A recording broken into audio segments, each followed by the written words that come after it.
Hippie সুন্দর উপস্থাপনা।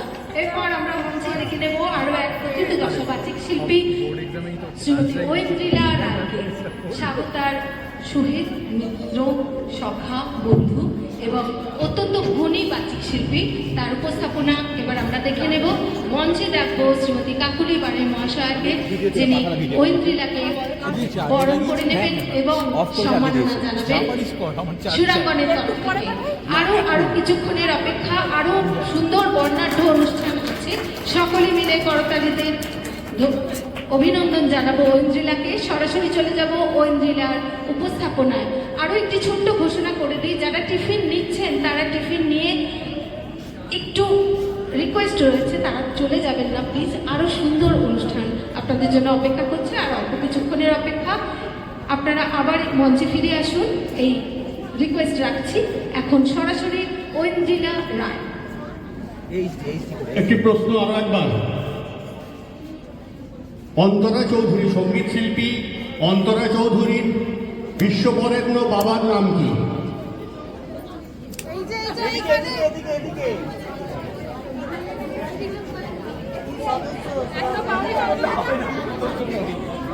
সলিল চৌধুরী। মহেশ্বর দাস। মহেশ্বর দাসের জন্য একটা জোরে করতালি হোক।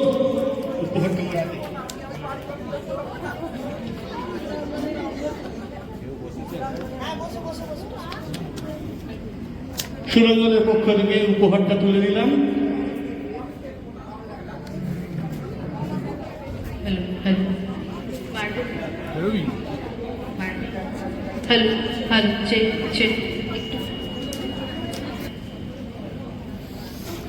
উপস্থিত সকলকে আমার প্রণাম এবং আন্তরিক শ্রদ্ধা ভালোবাসা জানিয়ে শুরু করছি আমার আবৃত্তি পরিবেশন। এতক্ষণ ধরে গানে গানে মঞ্চ ভরে উঠেছিল, আমরা সকলে দুলছিলাম গানের তালে। তাই গান এবং কথা, কবিতা দিয়ে শুরু করছি। আমার আসিব ফিরে ধানসিঁড়িটির তীরে এই বাংলায়, হয়তো মানুষ নয়, হয়তো শঙ্খ চিল শালিকের বেশে, আবার আসিব ফিরে ধানসিঁড়িটির তীরে এই বাংলায়, হয়তো মানুষ নয়, হয়তো বা শঙ্খ চিল শালিকের বেশে, হয়তো ভোরের কাক হয়ে এই কার্তিকের নবান্নের দেশে, কুয়াশার বুকে ভেসে একদিন আসব এই কাঁঠাল ছায়ায়, হয়তো বা হাঁস হব কিশোরী, ঘুমুর রহিবে লাল পায়, সারাদিন কেটে যাবে কলমির গন্ধ ভরা জলে ভেসে ভেসে। আবার আসিব আমি বাংলার নদী, মাঠ, ক্ষেত ভালোবেসে, জলাঙ্গের ঢেউয়ে ভেজা বাংলার এ সবুজ করুণ ডাঙায়।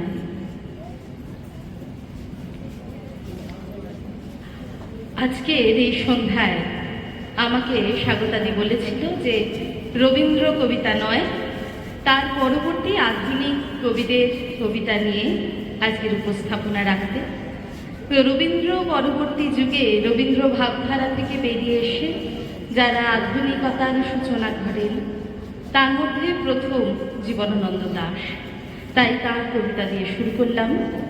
তবে রবীন্দ্রনাথের কথা তো বাদ দেওয়া চলে না, এবং এখানে অনেকেই ছোটরা উপস্থিত আছে, তাই তাদের জন্য পরবর্তী কবিতা শঙ্খ ঘোষের মিথ্যে কথা। লোকে আমায় ভালোই বলে, দিব্যি চলনসুর, দোষের মধ্যে একটু নাকি মিথ্যে কথা কই। ঘাটশিলাতে যাবার পথে ট্রেন ছুটেছে যখন, মায়ের কাছে বাবার কাছে করছি বকম বকম, হঠাৎ দেখি মাঠের মধ্যে চলন্ত সব গাছে এক এক রকম ভঙ্গি ফুটে এক এক রকম নাচে। ও মা দেখো নৃত্যনাট্য। যেই বলেছি আমি, মা বকে দেয়, বড্ড তোমার বেড়েছে ফাজলামি। চিড়িয়াখানার নাম জানো তো? আমার সেজ মেশর আদর করে দেখিয়েছিলেন পশুরাজের কেশর। কদিন পরে চুন খসানো দেওয়াল জুড়ে একই ঠিক অবিকল সেই রকমই মূর্তি যেন দেখি। ক্লাসের মধ্যে যেই বলেছি সুরঞ্জনার কাছে, জানিস আমার ঘরের মধ্যে সিংহ বাঁধা আছে, শুনতে পেয়ে দিদিমণি অমনি বলেন, শোনো এসব কথা আবার যেন না শুনি কখনো। বলি না তাই সেসব কথা, সামনে থাকি খুব। কিন্তু সেদিন হয়েছে কি, এমনি বেয়াকুব আকাশ পারে আবারও চোখ গিয়েছে আটকে। শরৎ মেঘে দেখতে পেলাম রবীন্দ্রনাথকে। সময় খুবই কম, তাই পরপর আধুনিক বেশ কিছু কবিদের কবিতায় যাব। বেশি কথা বলবো না। আমার নিবেদনে পরপর থাকবেন নীরেন্দ্রনাথ চক্রবর্তী, শক্তি চট্টোপাধ্যায়, সুনীল গঙ্গোপাধ্যায়, জয় গোস্বামী এবং কবিতা সিংহের কবিতা।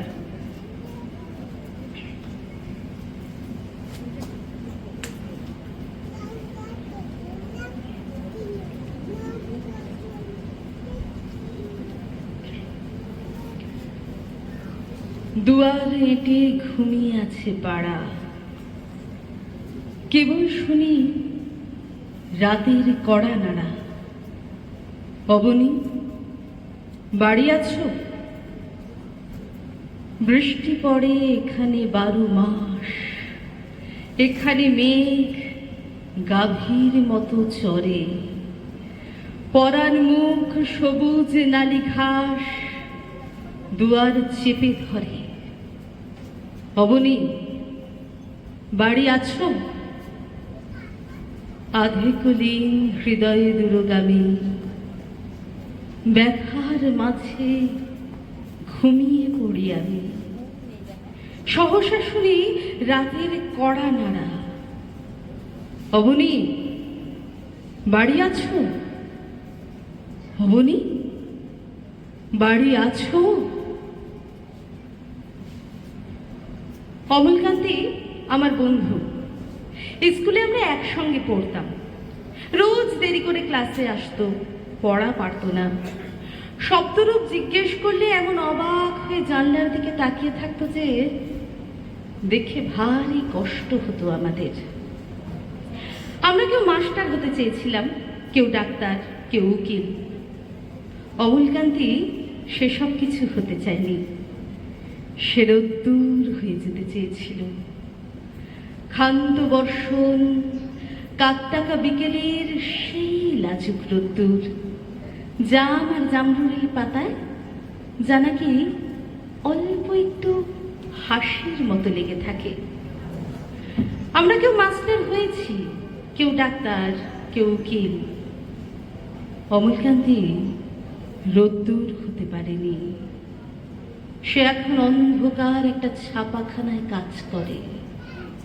মাঝে মাঝে আমার সঙ্গে দেখা করতে আসে, চা খায়, এটা ওটা গল্প করে, তারপর বলে, উঠি তাহলে। আমি ওকে দরজা পর্যন্ত এগিয়ে দিয়ে আসি।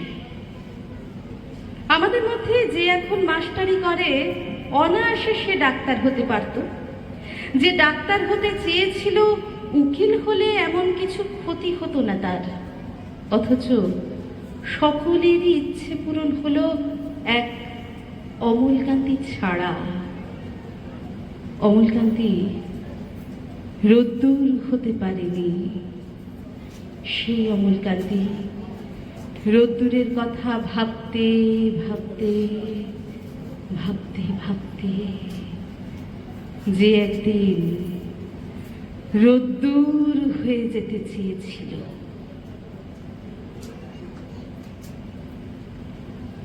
পরের কবিতায় যাব। কেউ কথা রাখেনি। 33 বছর কাটল, কেউ কথা রাখেনি। ছেলেবেলায় এক বষ্টমী তার আগমনী গান হঠাৎ থামিয়ে বলেছিল, শুক্লা দ্বাদশীর দিন অন্তরাটুকু শুনিয়ে যাবে। তারপর কত চন্দ্রভূ অমাবস্যা এসে চলে গেল, কিন্তু সেই বষ্টমী আর এলো না। 25 বছর তার প্রতীক্ষায় আছি। মামা বাড়ির মাঝি নাদের আলী বলেছিল, বড় হও দাদা ঠাকুর, আমি তোমাকে 3 প্রহরের বীর দেখাতে নিয়ে যাব। সেখানে পদ্ম ফুলের মাথায় সাপ আর ভ্রমর খেলা করে। নাদের আলী, আমি আর কত বড় হব? আমার মাথা এই ঘরের ছাদ ফুঁড়ে আকাশ স্পর্শ করলে তারপর তুমি আমাকে 3 প্রহরের বীর দেখাবে? একটা রয়্যাল গুলি কিনতে পারিনি কখনো। লাঠি লজেন্স দেখিয়ে দেখিয়ে চুষেছে লস্কর বাড়ির ছেলেরা। ভিখারির মতো চৌধুরীদের গেটে দাঁড়িয়ে দেখেছি ভিতরে রাস উৎসব। সেখানে অবিরল রঙের ধারার মধ্যে সুবর্ণ কঙ্কন পরা ফর্সা রমণীরা কত রকম আমোদে হেসেছে। আমার দিকে তারা ফিরেও চায়নি। বাবা আমার কাঁধ ছুঁয়ে বলেছিলেন, দেখিস দেখিস একদিন আমরাও। বাবা এখন অন্ধ, আমাদের দেখা হয়নি কিছুই। সেই রয়্যালগুলি, সেই লাঠি লজেন্স, সেই রাস উৎসব কেউ আর আমাকে ফিরিয়ে দেবে না। বুকের মধ্যে সুগন্ধি রুমাল রেখে বরুণা বলেছিল, যেদিন আমাকে সত্যিকারের ভালোবাসবে সেদিন আমার বুকেও এরকম আদরের গন্ধ হবে। ভালোবাসার জন্য আমি হাতের মুঠোয় প্রাণ নিয়েছি। দুরন্ত ষড়ের চোখে বেঁধেছি লাল কাপড়। বিশ্ব সংসার তন্ন তন্ন করে খুঁজে এনেছি 108টা নীল পদ্ম। তবু কথা রাখেনি বরুণা। এখন তার বুকেও শুধু মাংসের গন্ধ। এখন সে যে কোনো নারী, কেউ কথা রাখেনি। 33 বছর কাটল, কেউ কথা রাখে না।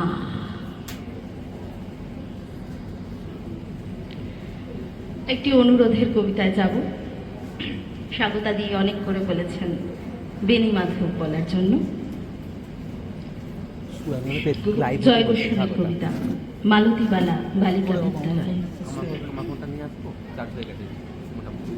বেনি মাধব, বেনি মাধব, তোমার বাড়ি যাব।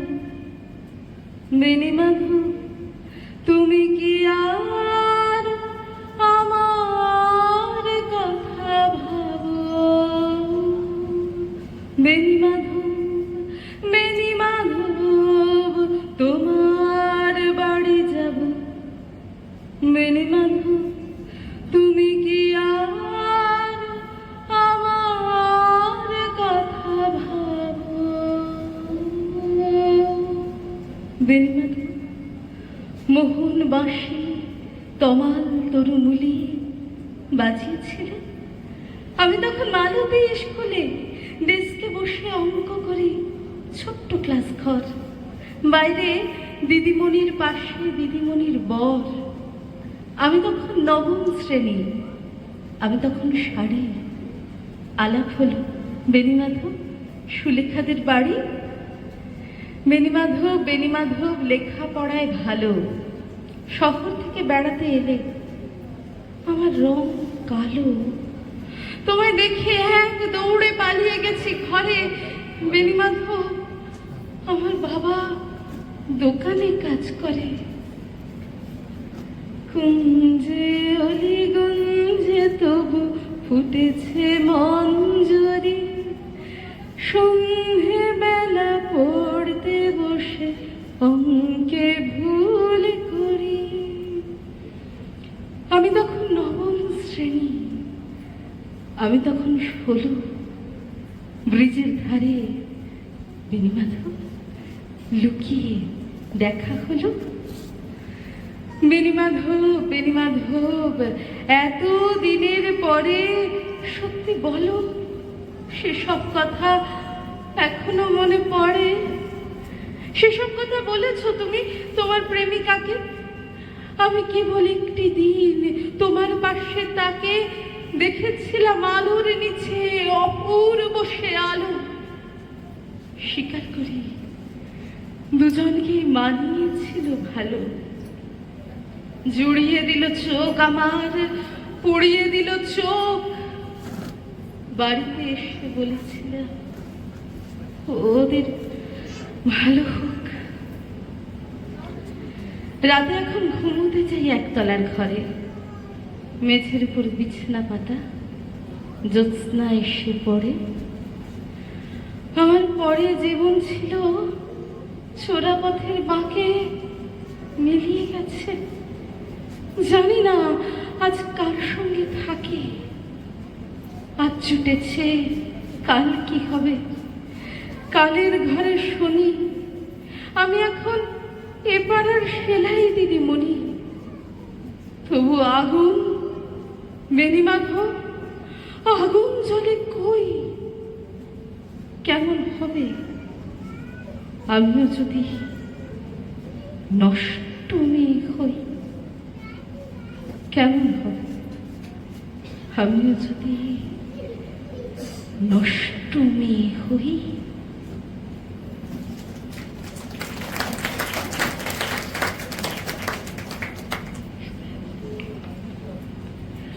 শেষ কবিতায় যাব, যেখানে এই আগুনের কথা ফিরে এসেছে মেয়েদের বিদ্রোহের কথায়, মেয়েদের জয়ের কথায়। মহিলা কবি হিসাবে প্রথম আধুনিক কবিতা লিখেন কবিতা সিংহ। তাঁরই কবিতা শোনাবো আমার শেষ নিবেদনে, আমি সে মেয়েটি।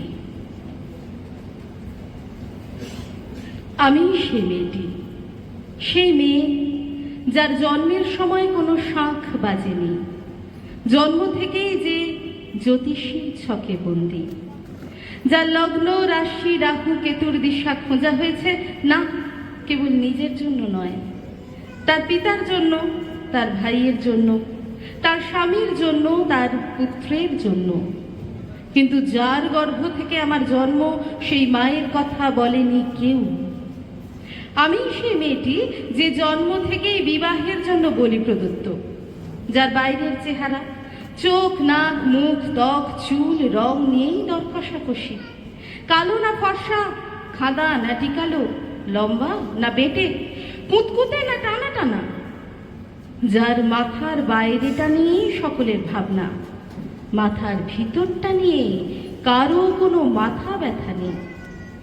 আমি সেই মেয়েটি যে ছোটবেলা থেকে শুনেছে জোরে জোরে কথা বলতে নেই, ছুটতে নেই, চেঁচাতে নেই, হাসতে নেই, এমনকি কাঁদলেও তা লুকিয়ে লুকিয়ে। আমি সে মেয়েটি যাকে বলতে নেই খিদে পেয়েছে, ঘুম পেয়েছে, ইচ্ছে করছে না, ক্লান্ত লাগছে, আর পারছি না, আর পারছি না। আমি সে মেয়েটি ছোটবেলা থেকেই যার হাতে তুলে দেওয়া হয়েছে পুতুল, পুতুলের আদর পাবার জন্য, পুতুলের সংসার বানানোর জন্য। আমি সে মেয়েটি যে গত কোনো শতাব্দীতে 5 বছর বয়সে মালা দিয়েছে গঙ্গা যাত্রীর গলায়, কুলীন ব্রাহ্মণের 365তম স্ত্রীর অন্যতমা হয়ে স্বামীর গর্বে হয়েছে গর্বিণী। একাদশীর দিন অবুঝ দশমী বালিকা তৃষ্ণায় আটক ঘরের মাটি লেহন করতে করতে প্রাণ ত্যাগ করেছি। সন্তানের পর সন্তান জন্ম দিতে দিতে যন্ত্রণায় মুখ থুবড়ে পড়েছে সূতিকাগারে, জ্বলে পুড়ে মরেছি সতী ডাকে। আমি বুঝতে পারিনি যে চাকরির জায়গায় নিজের কাজের কুশলতা দেখাতে নেই। আমি বুঝতে পারিনি যে আমার প্রেমিককে তার প্রেমপত্রের বানান ভুলগুলো ধরিয়ে দেওয়াটাই আমার ভুল হয়েছিল। আমি বুঝতে পারিনি যে আমি যদি কবি হতে চাই, আমার বন্ধুরা বলবে ওটা কবিতা হয়নি, পদ্য হয়েছে। আমি বুঝতে পারিনি যে বিংশ শতাব্দীর শেষ সীমানায় এসে দাঁড়িয়েও এই পুরুষ শাসিত সমাজ বুদ্ধিমতীদের জন্য অপ্রস্তুত। আমি সেই মেয়েটি, জানেন জানেন আমি সেই মেয়েটি যে দেখেছে একটি নারী কেমন করে নিছক মেয়ে ছেলে বনে যায়, চরিত্রের উল্টো দিকে হেঁটে যায় সফল স্বামীদের গিন্নিরা, শিক্ষার চেয়ে উজ্জ্বলতা পায় বেনারসি শাড়ির ফুলকি, বুদ্ধির চেয়ে দীপ্তিমান হয়ে ওঠে অন্ধকারে হীরা পান্না। আমি সেই মেয়েটি, জানেন জানেন আমি সেই মেয়েটি যে জীবনের কয়েকটি বছর কেবল ভুলের পর ভুল পুনরূপে ভুল করে চলেছি। অন্ধকারের দিনে ফিরতে পারি না বলেই কি আমি অপমানের জ্বলন্ত কয়লার উপর দিয়ে হেঁটে যেতে চাই দুঃখের দিকে।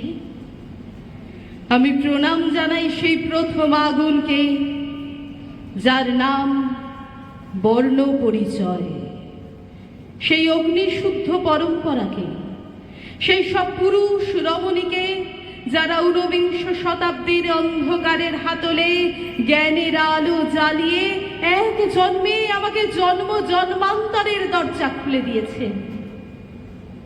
আমি আজ প্রেমের জন্য ফেলে যাচ্ছি আরাম, শোকার্জিত সকান্নির জন্য ফেলে যাচ্ছি কৃতদাসের চর্পচস্য, জেগে থাকার জন্য ফেলে যাচ্ছি ভাত ঘুম, যন্ত্রণার জন্য ফেলে যাচ্ছি সুখ, জ্ঞানের জন্য ফেলে যাচ্ছি অন্ধতা, আনন্দের জন্য সাফল্য, অমৃতের জন্য ঐশ্বর্য।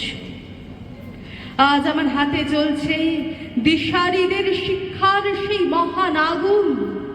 আমি সেই মেয়েটি।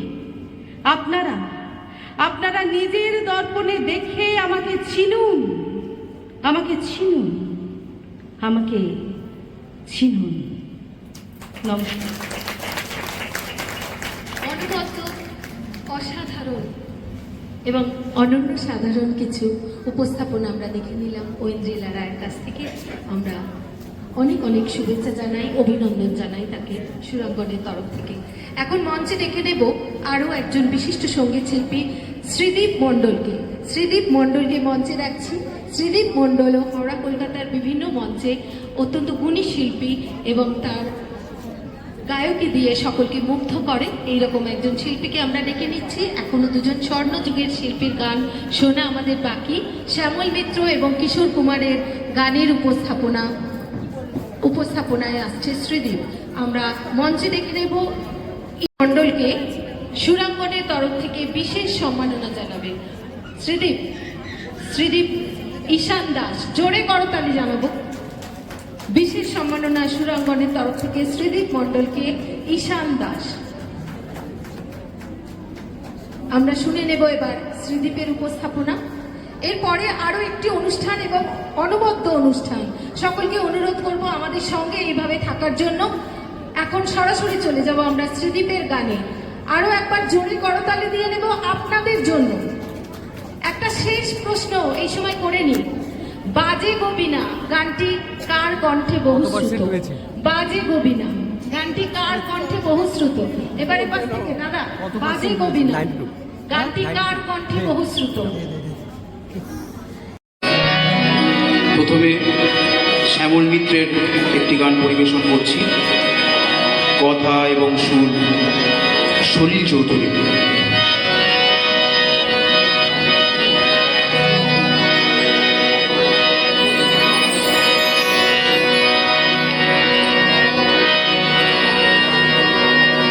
যদি কিছু আমারে সুধা কি যে তোমারে কব, নীরবে চাহিয়া রহ, না বলা কথা বুঝিয়া না। যদি কিছু আমারে সুধা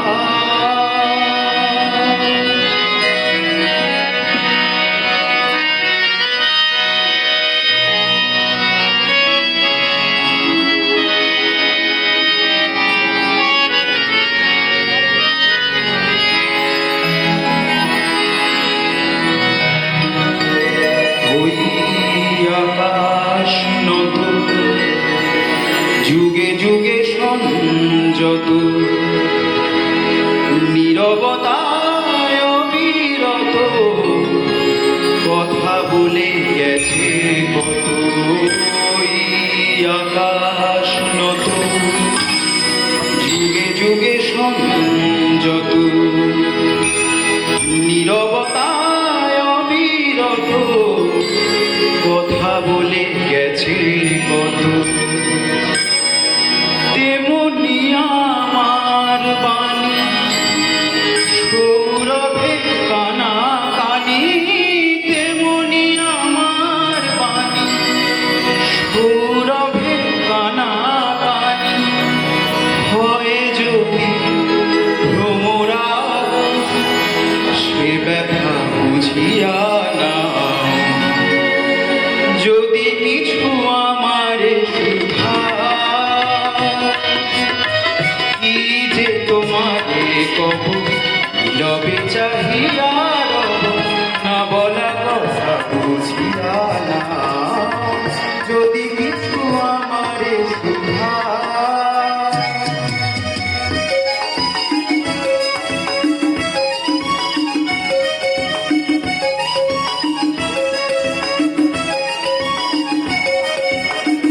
অন্তরে অন্তরে যদি কোনো মন্তরে উপায় প্রাণের ব্যথা বোঝানো যেত তারে অন্তরে অন্তরে যদি কোনো মন্তরে উপায় প্রাণের ব্যথা বোঝানো যেত তারে কবির কবিতা ছবি তুলি দিয়ে আঁকা ছবি কবির কবিতা ছবি তুলি দিয়ে আঁকা ছবি কিছু নয় তার কাছে এটুকু বুঝিয়া না যদি কিছু আমারে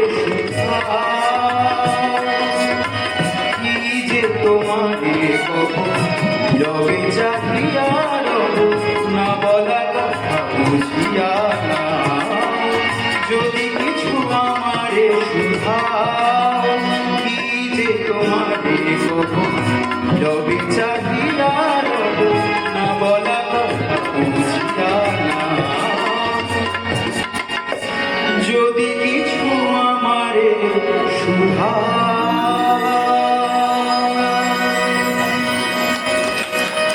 ধন্যবাদ।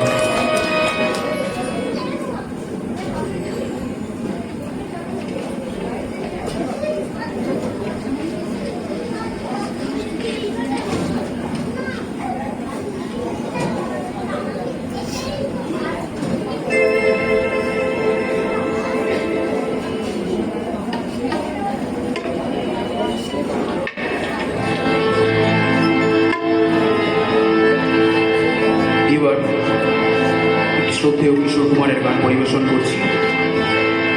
কথা মুকুল দত্ত, সুর আটি বর্মন।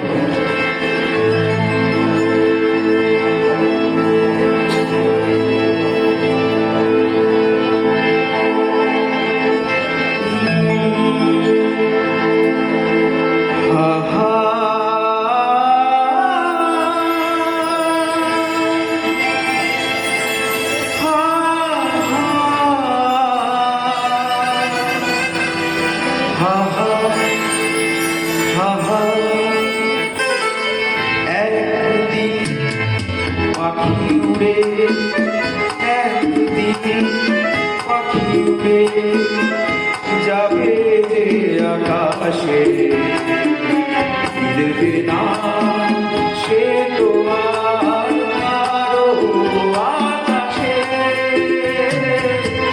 একদিন পাখি উড়ে যাবে যে আকাশে ফিরবে না সে তো আর কারো আকাশে একদিন হা হা হা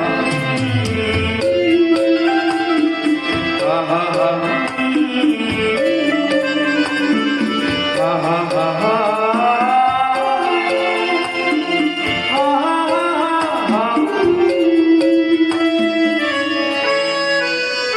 বুকে যেন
যাবে যে আকাশে ফিরবে না সে তো আর কারো আকাশে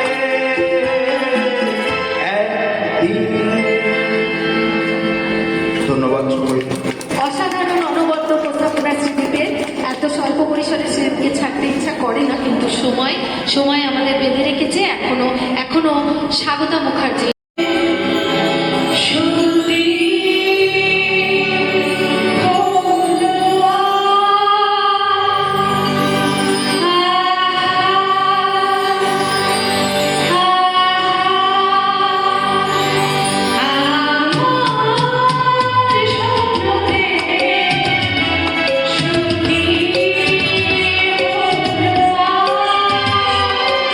কাছে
ভাষাহারা আমরা, বাক্যহারা আমরা।